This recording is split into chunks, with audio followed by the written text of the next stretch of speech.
Hello my dear student, आपको exam hall में जाने से पहले कुछ बातों को ध्यान में रखना चाहिए। तो ये 2 मिनट की वीडियो आपके लिए बहुत ही हेल्पफुल हो सकता है। ठीक है, इस वीडियो को आप जरूर देखिए, लेकिन उससे पहले आप सभी को बेस्ट ऑफ लक। शिक्षा सारथी एकेडमी की पूरी टीम आपकी सफलता के लिए कामना करती है। आप सफल हो और बेहतर अंक प्राप्त करें अपने बोर्ड एग्जाम में।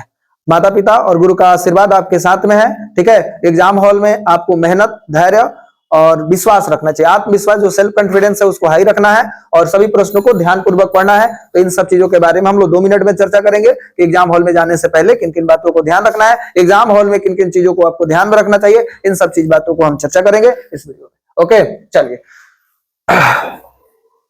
देखिए, परीक्षा हॉल में जाते समय ध्यान रखने वाली जो बात है भैया, परीक्षा हॉल में जो है आधा घंटा पहले आप पहुंचिए। एडमिट कार्ड अपने साथ में रखिए। कभी कभी होता है कि बच्चे गाड़ी से जाते हैं और तो एडमिट कार्ड कई लोगों के रास्ते में गिर जाता है, तो इस चीज को आप संभाल कर रखिए, गिरे नहीं। एग्जाम हॉल तक एडमिट कार्ड लेकर के जाइए, या फिर रोल नंबर, रोल कोड कैसे फोटो खींच करके भी रखना है। ठीक है, तो आप ध्यान रखोगे। जरूरी सामग्री पेन, पेंसिल, इरेजर, क्लिपबोर्ड यानी कि जो स्केल है, इन सारे चीजों को चित्र बनाने के लिए, इन सब चीजों को चित्र बनाने के लिए पेंसिल का उपयोग करेंगे आप। ठीक है, और ड्रेस कोड की तो कोई मतलब नहीं है। आप फ्रेश ड्रेस पहन के जाएंगे जो कंफर्टेबल है, ऐसा नहीं कि टाइट जींस पहन के चले जाएं और बैठने में दिक्कत हो रहा है। एकदम सिंपल सादा ड्रेस पहन के जाएं और अपना जो विचार है सकारात्मक रहे और शांत रहे। हमेशा पॉजिटिव माइंड रहे और शांत रहे। ठीक है, नहीं समझ में आ रहा है?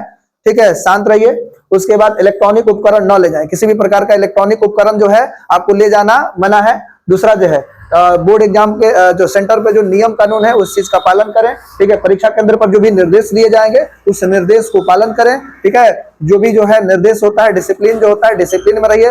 डिसिप्लिन जो है आदमी को जो है महान बनाता है, ऊंचाइयों तक पहुंचाता है। जिस तरह से एक पतंग के डोर को जब हम लोग नीचे खींचते हैं तो क्या होता है, पतंग ऊपर जाता है। उसी तरीका से जो है आप जब अनुशासन में रहते हैं, नियम का पालन करते हैं, तो आपको सभ्य व्यक्ति माना जाता है। तो जो भी निर्देश दिए जाते हैं शांतिपूर्वक लिखे, एक अच्छे विद्यार्थी होने का परिचय दें। ठीक है, उसके बाद जो है परीक्षा से पहले जो है चीजें चेक कर लीजिए कि आपके पास एडमिट कार्ड, पेन, पेंसिल जो भी चीजें है वो है कि नहीं है। इन सब चीजों को आपको ध्यान रखना चाहिए। और प्रश्न पत्र के लिए 15 मिनट पढ़ने के लिए अतिरिक्त समय मिलता है, इसको भी आपको ध्यान रखना है। या जो 15 मिनट समय मिलता है उसको अच्छे से आपको पढ़ना चाहिए। इसमें होता क्या है कि कभी कभी प्रश्न जो है पहले हार्ड देता है, बीच में इजी रहता है, इन्हीं के उसके बीच में आप जानते हो कि 50% प्रश्नों को आपको उत्तर देना है। तो ध्यान से पढ़ोगे तो उसमें बहुत सारे ऐसे प्रश्न होंगे जो 50% आपसे बन जाएंगे। कुछ शुरुआत में जो है बच्चों को मैंने डिफरेस्ट करने के लिए हार्ड प्रश्न शुरुआत में ही दे दिए जाते हैं, तो पीछे आपको इजी मिलेगा, बीच में आपको इजी मिलेगा। तो पूरे पेपर को आप पढ़ोगे तो आपके जो है आपका जो सेल्फ कॉन्फिडेंस है वो बूस्ट हो जाएगा और पेपर आप अच्छे से दे पाओगे। तो पूरे को पढ़ना है